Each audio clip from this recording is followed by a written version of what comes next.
একটা গল্প বলবো, সবাই একটু কন্টিনিউ করবেন, ইনশাআল্লাহ শেষ পর্যন্ত শুনবেন, ভালো লাগবে অবশ্যই।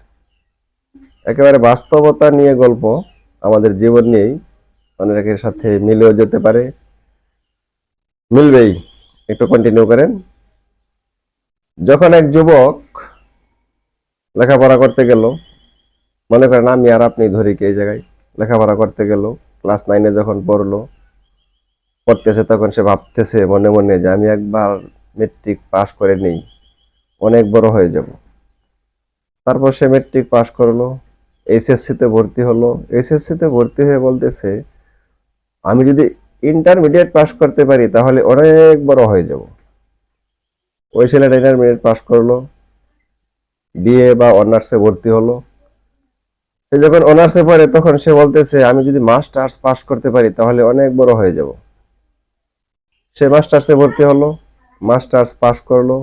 মাস্টার্স পাস করে বলতেছে আমি যদি একটা চাকরিজীবী হতে পারি তাহলে অনেক বড় হয়ে যাব। সে চাকরিও করলো, চাকরিজীবী হয়ে গেল। এখন সে বলতেছে আমি একটা বিয়ে করে নেই, তারপরে অনেক বড় হয়ে যাব। তখন সে বিয়েও করলো, বিয়ে করার পরে বলতেছে আমার 1-2টা বাচ্চা হোক, তারপরে অনেক বড় হয়ে যাব। বাচ্চাও হইলো, আলহামদুলিল্লাহ, বাচ্চা বড় হচ্ছে।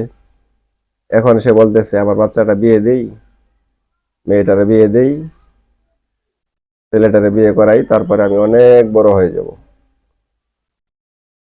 আলহামদুলিল্লাহ, তার ছেলে মেয়েকে লেখাপড়া করাইছে, ছেলে মেয়েও বড় হয়েছে, মেয়েকে বিবাহ দিয়েছে, ছেলেকে বিবাহ করিয়েছে। এখনো সে বড় হতে পারে নাই। এখন বলতেছে সে নাতি নাতকর হোক, নাতি হোক, মেয়ের ঘরে বাচ্চা হোক, ছেলের ঘরে নাতি হোক, তারপরে আমি অনেক বড় হব।